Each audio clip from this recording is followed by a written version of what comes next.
पहली ये कि मोहम्मद इब्राहिम जो सद्दाम का बॉडीगार्ड था, उसके ऊपर सद्दाम काफी भरोसा करता था और मोहम्मद इब्राहिम सद्दाम की 3 लेयर सिक्योरिटी के सबसे अंदरूनी लेयर का हिस्सा था। दूसरा ये कि इराक में अमेरिकन कब्जे के खिलाफ जो थोड़े बहुत इराकी लड़ाके गुरिल्ला वॉर लड़ रहे हैं, उनका लीडर भी इब्राहिम ही था।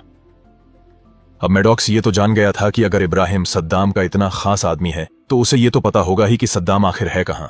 उस हाउसकीपर से थोड़ी और इन्फॉर्मेशन निकालने पर मैडॉक्स को यह पता चला कि सद्दाम को मसगूफ मछलियां बहुत पसंद हैं और ये मछलियां कुछ चुनिंदा जगहों जैसे समारा सिटी के पास के फार्म हाउस में ही मिलती हैं। और उसने ये भी बताया कि इब्राहिम और उसका बेटा अक्सर मछली पकड़ने समारा सिटी के फार्म हाउस जाते रहते हैं। इसके बाद मैडॉक्स ने मोहम्मद इब्राहिम को ट्रैक करने के लिए समारा के पास उस संदिग्ध फिश फार्म पर छापा मारा, लेकिन अनफॉर्चुनेटली उसे वहां इब्राहिम नहीं मिला। हाँ, उसे वहां 2 मछुआरे मिले, जिनमें से एक मछुआरे ने मैडॉक्स को बताया कि अमेरिकी आर्मी के बगदाद आने के बाद से इब्राहिम और उसके लड़के ने फिशिंग पर आना बंद कर दिया है। साथ ही उस मछुआरे ने मैडॉक्स को बगदाद की उस लोकेशन के बारे में भी बताया जहां उस फार्म से उसके एक अंकल को मसगूफ मछली भेजी जाती थी। मैडॉक्स ने यह जानने के लिए कि आखिर ये मसगूफ मछलियां कहां कहां सप्लाई की जाती हैं, मछुआरे के बताए हुए उसी एड्रेस पर रेड डाली। इसे मैडॉक्स का लक कहें या कुछ और कि मोहम्मद इब्राहिम उस वक्त उसी जगह पर मौजूद था और उस वक्त वो वहां मसगूफ मछली खरीदने ही आया था। मैडॉक्स ने इब्राहिम को कस्टडी में लेकर उससे इनपुट निकलवाने की कोशिश की। इब्राहिम ने पहले तो यह साफ साफ कह दिया कि वो सद्दाम के बारे में कुछ नहीं जानता, लेकिन जब उसे और उसके परिवार को पूरी सिक्योरिटी और अमेरिकन सिटीजनशिप देने का भरोसा दिया गया तो वो टूट गया।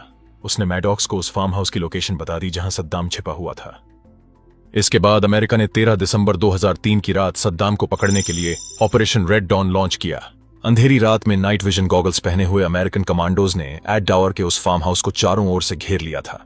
जैसे ही कमांडोज फार्म हाउस के अंदर पहुंचे, सद्दाम के दोनों नौकर उन्हें देखकर भाग खड़े हुए, जिन्हें कमांडोज ने तुरंत दबोच लिया। जब सोल्जर्स ने उनसे सद्दाम के बारे में इनपुट निकलवाने की कोशिश की तो उन्होंने ऐसे एक्ट किया जैसे उन्हें कुछ पता ही ना हो। कमांडोज को सर्च ऑपरेशन में उस फार्म हाउस में कुछ भी नहीं मिला।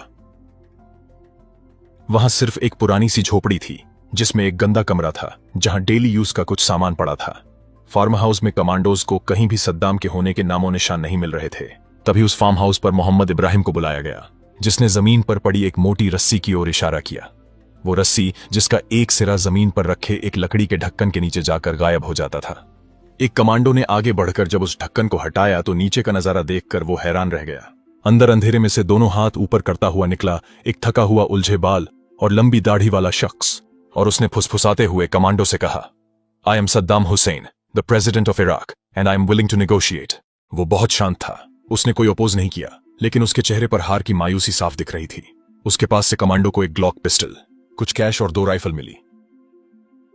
सद्दाम को पकड़ने के बाद अमेरिकन फोर्सेस ने उसे बगदाद के पास एक हाई सिक्योरिटी मिलिट्री बेस में रखा। शुरुआती इंटरोगेशन में उससे न्यूक्लियर और केमिकल वेपन्स के साथ उसके टेररिस्ट कनेक्शंस के बारे में पूछताछ की गई, लेकिन सद्दाम ज्यादातर समय शांत रहा और सीधे जवाब देने से बचता रहा। कुछ ही महीनों बाद जून 2004 में अमेरिका ने सद्दाम को इराक की नई गवर्नमेंट को सौंप दिया ताकि उस पर आधिकारिक रूप से मुकदमा चलाया जा सके। सद्दाम हुसैन को साल 1982 में दुजैल नाम के गांव में शिया कम्युनिटी के साथ हुए एक बड़े हत्याकांड का अक्यूज्ड पाया गया। इसी केस में इराकी स्पेशल ट्राइब्यूनल में उसका ट्रायल चला, जहां उसे फांसी की सजा सुनाई गई।